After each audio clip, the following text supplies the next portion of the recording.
আসসালামু আলাইকুম, আমার নাম iftekhar and welcome to my channel. So আজকে আমি কথা বলবো CIA Triad নিয়ে, যেটা বেসিক্যালি অনেক ইম্পর্টেন্ট একটা কনসেপ্ট সাইবারসিকিউরিটির ভিতরে। নাও CIA Triad বোঝার আগে আমাকে বুঝতে হবে যে হোয়াট ইজ ইনফরমেশন সিকিউরিটি এবং NIST এই ব্যাপারে কি বলেছে। সো NIST কি? NIST হচ্ছে আমার national institute of sciences and technology, যেটা বেসিক্যালি হচ্ছে একটা আমেরিকান অর্গানাইজেশন এবং তারা যেটা করে যে তারা গ্লোবালি কিছু rules and regulations and standards protocols এসব তৈরি করে অ্যান্ড কোম্পানি হচ্ছে সেগুলো ইমপ্লিমেন্ট করে। সো লেটস সে যে আপনার কোম্পানি যদি নিস্ট কমপ্লায়েন্ট হয় বা আপনার কোম্পানি যদি নিস্ট দ্বারা সার্টিফাইড হয়, তার মানে ধরে নিতে হবে যে আপনার কোম্পানি গ্লোবালি রেকগনাইজড বা আপনার কোম্পানি গ্লোবাল একটা লেভেলে কাজ করছে। সো ইনফরমেশন সিকিউরিটি কি? The protection of information and information systems from unauthorized access, use, disclosure, disruption, modification, or destruction in order to provide confidentiality, integrity, and availability.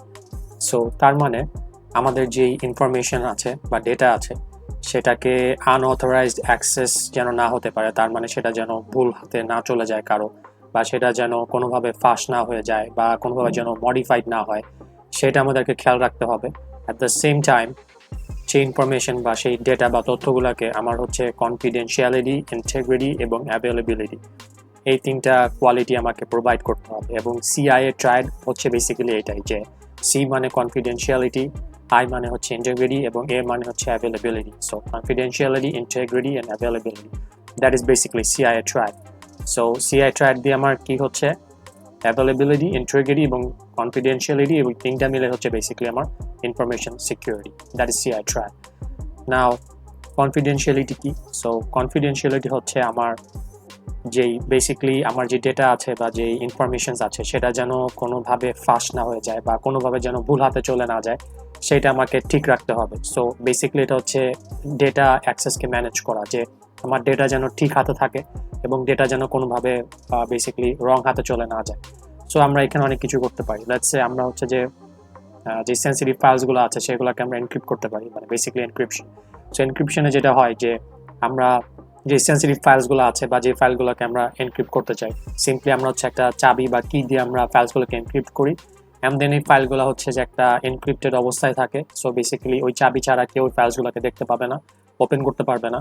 And then যখন কারো সেই ফাইলসগুলো দেখতে হবে বা দরকার হবে, তখন সে বেসিক্যালি ওই চাবিটা বা কিটা দিয়ে সে ফাইলটাকে ডিক্রিপ্ট করে সে ফাইলটাকে পড়তে পারবে বা মডিফাই বা এডিট করতে পারবে। সো বেসিক্যালি এনক্রিপশন হচ্ছে একটা কনফিডেন্সিয়ালিটির একটা use, right? At the same time আমার খেয়াল রাখতে হবে আমরা যে ইনফরমেশনগুলো আমাদের কাছে আছে সেগুলো যেন আমরা সিকিউরলি ডিসপোজ করি। সো লেটস সে যে আমার যে তথ্যগুলো আছে বা যে ডিভাইসেসগুলো আছে বা যে রেকর্ডসগুলো আছে সেগুলো আমরা যেন যখন আমাদের প্রয়োজন শেষ হয়ে যাবে আমরা যেন সেগুলোকে ভালোভাবে মানে ডিস্ট্রয় করি, সেগুলো যেন খোলা অবস্থায় ফেলে রেখে না দেয়, বিকজ অনেকে সেগুলোকে মিসইউজ করতে পারে, রাইট? সো আমাদেরকে ঠিক মেনটেন করতে হবে বা ঠিক করতে হবে যে এগুলো যেন প্রপারলি সিকিউরলি ডিসপোজ হয়। তারপরে হচ্ছে যে আমার ইন্টিগ্রিটি। সো ইন্টিগ্রিটি কি? ইন্টিগ্রিটি সিম্পলি মিনস হচ্ছে যে আমার যে ইনফরমেশনগুলো আছে বা যে তথ্যগুলো আছে সেগুলো যেন কোনোভাবে লেটস সে যে মডিফাইড না হয় বা কেউ যেন ওগুলাকে এডিট করতে না পারে। সো আপনার যদি একটা ইনফরমেশন থাকে, আপনার কাছে একটা ফাইল থাকে, ওই ফাইলটা যদি যে কেউ যদি এডিট করে ফেলে, সো ওইটা কিন্তু আমার ইন্টিগ্রিটি নষ্ট হয়ে যাবে। সো অ্যাট দ্যাট টাইম আমি বলতে পারবো যে ওই ফাইলটার বেসিক্যালি ইন্টিগ্রিটি নাই, ঠিক আছে, বা ওই ইনফরমেশন ইন্টিগ্রিটি নাই। সো আমরা ইন্টিগ্রিটি ঠিক রাখতে হলে আমার কি খেয়াল করতে হবে? So first of all maintain accurate information. তো আমাদের যে ইনফরমেশনগুলো আছে সেগুলো যেন অ্যাকুরেট থাকে, এটা আমাদের খেয়াল রাখতে হবে যে আমি যে ইনফরমেশন রেখেছি বা যে ইনফরমেশন আমি এ থেকে বিতে সেন্ড করতেছি সেই ইনফরমেশন যেন আমার সেম টু সেম থাকে। ইনফরমেশনে যদি বাই এনি চান্স কোনো মডিফাইড হয় বা যদি কোনো চেঞ্জ আসে, দেন ওই ফাইলটার বা ইনফরমেশনটার ইন্টিগ্রিটি চেঞ্জ হয়ে যায়, অ্যান্ড দ্যাট মিনস যে ওই ফাইলটার বেসিক্যালি ট্রাস্ট করা যাবে না, রাইট? বিকজ সামবাডি এলস অন্য কেউ ফাইলটাকে এডিট করেছে। সো আমাদেরকে খেয়াল রাখতে হবে যে ফাইলগুলোকে যেন আমরা অ্যাকুরেট রাখতে পারি। আমরা ইভেন যখন ফাইল ট্রানজিট হয়, ঠিক আছে, সো লেটস আমি যদি কাউকে ইমেল করি এবং আমার থেকে ওই পার্সনের কাছে ইমেলটা যাওয়ার মাঝখানে যদি কেউ বেসিক্যালি ওই ফাইলটাকে যদি ইন্টারসেপ্ট করে যদি মডিফাই করে বা চেঞ্জ করে, ইমেলটাকে যদি চেঞ্জ করে, তাহলেও কিন্তু আমার বেসিক্যালি ইন্টিগ্রিটি নষ্ট হয়ে যাচ্ছে। সো দ্যাটস ইট, যে আমার ইন্টিগ্রিটি ঠিক রাখতে হলে আমার ফার্স্ট অফ অল আমার ইনফরমেশন যেটা আছে সেটা অ্যাকুরেট থাকতে হবে, that's the important thing. And then আমরা যেটা করতে পারি যে আমরা লগিং এনেবল করতে পারি। সো বেসিক্যালি লগিং মানে হচ্ছে যে আমরা ডে টু ডে যে কাজ হচ্ছে বা যে প্রসেসগুলো রান হচ্ছে সেগুলো বেসিক্যালি লগ হচ্ছে। সো আমরা যদি লগিং এনেবল করে রাখি আমরা দেখতে পাচ্ছি যে কখন কে কোথায় কি করেছে এবং কখন কোন প্রসেস রান হচ্ছে।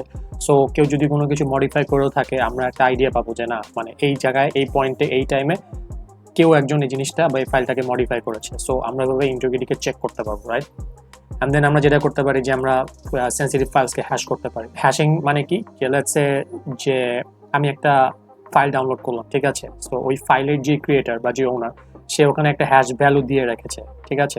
সো বেসিক্যালি আমি যখন এই ফাইলটাকে ডাউনলোড করব তো আমি দেখে নিব যে ডাউনলোডেড ফাইলটার যে হ্যাশ ভ্যালু মানে আমার ডাউনলোডেড ফাইলটার যে হ্যাশ ভ্যালু এবং ওনারের যে হ্যাশ ভ্যালু দুটো যদি সেম হয় তাহলে আমি ধরে নিব যে আমার ফাইলটা ঠিক আছে, মানে আমি সেম ফাইলটা যেটা ওনার দিয়েছে সেটা আমি ডাউনলোড করেছি, রাইট?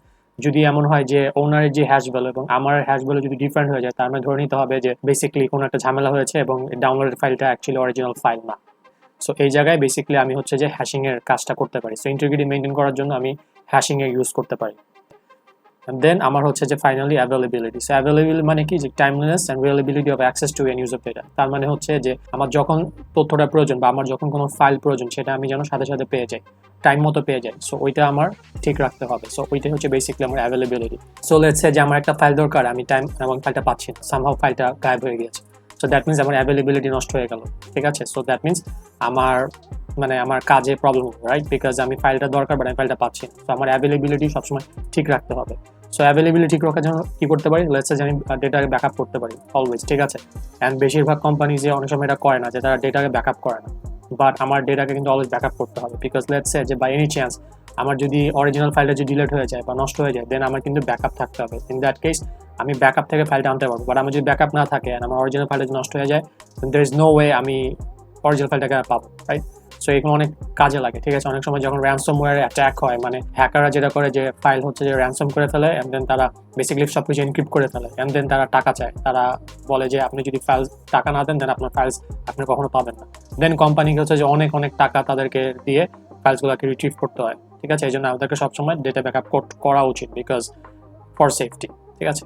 অ্যান্ড দেন আমাদের কি করতে হবে, রুটিন মেনটেনেন্স। সো আমাদের যে ডিভাইসেসগুলো আছে বা যে যা জিনিসগুলো আমরা রেগুলার ইউজ করি, ফায়ারওয়ালস অ্যান্ড অল দ্যাট, ঠিক আছে? এবং আমাদের basically printers and hardware all that, সেগুলো কিন্তু আমাদেরকে অলওয়েজ রুটিনলি মেনটেনেন্স করতে হবে। বিকজ ইন এনি কেস যদি কোনো একটা ডিভাইস ম্যাল ফাংশন করে দেন আমার কিন্তু অ্যাভেলেবিলিটিতে প্রবলেম হবে স্বাভাবিকভাবে, বিকজ আমি দেন ইনফরমেশনটা সাথে সাথে পাবো না, ঠিক আছে? অ্যাট দ্য সেম টাইম আমার কিন্তু হার্ডওয়্যার এবং সফটওয়্যার এবং যে অপারেটিং সিস্টেমসগুলো আছে সেগুলো কিন্তু আমার আপগ্রেডেড রাখতে হবে। ওয়াই? বিকজ আমার যদি আপগ্রেড না থাকে সামথিং হ্যাপেন্স, কোনো কিছু ভুলে যেতে পারে অ্যান্ড দেন দ্যাটস ইট, আমি আর ইনফরমেশনটা পাচ্ছি না সাথে সাথে। So always I have to make sure যে না আমার সব কিছু হার্ডওয়্যার সফটওয়্যার ওএস সব কিছু মানে সিনক্রোনাইজড আছে এবং কাজ করছে ভালোভাবে এবং আপগ্রেডেড আছে। সো দ্যাট মানে আমার অ্যাভেলেবিলিটির জন্য কোনো প্রবলেম না হয়। বেসিক্যালি আমার হার্ডওয়্যার বা সফটওয়্যার এবং ওএস যে সিস্টেমগুলো বা যেই সাইটগুলো আছে এই সবের কারণে আমার যেন ইনফরমেশন যেন আমার রিট্রিভ করতে কোনো প্রবলেম না হয়। সো এইটা হচ্ছে যে বেসিক্যালি আমার অ্যাভেলেবিলিটির সাইডে পড়ে। সো দ্যাটস ইট, এটাই হচ্ছে বেসিক্যালি আমার সিআই ট্রাইডের বেসিক কনসেপ্ট। এবং আমি বললাম যে সাইবার সিকিউরিটির মধ্যে সিআই ট্রাইড অনেক ইম্পর্টেন্ট একটা কনসেপ্ট এবং ইন্টারভিউতে আপনাকে এগুলো জিজ্ঞাসা করে, রাইট?